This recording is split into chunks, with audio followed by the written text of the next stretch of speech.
కర్ణాటకలోని పడమటి కనుమల మధ్య ఒడిసిపెట్టినట్టు కనిపించే పవిత్ర క్షేత్రం కుక్కే సుబ్రహ్మణ్య స్వామి ఆలయం. ఇక్కడ స్వామి సర్పరూపధారిగా పూజలనుకుంటాడని తెలుసా?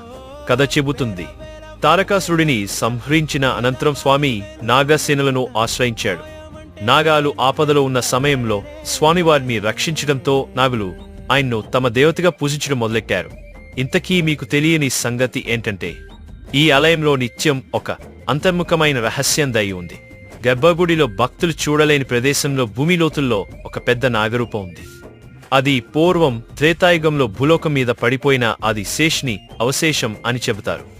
ఇప్పుడు కూడా కొన్ని ప్రత్యేక రాత్రుల్లో అక్కడ అసహజమైన సర్పగమనాలు, శబ్దాలు వినిపిస్తాయని గ్రామస్తులు చెబుతారు.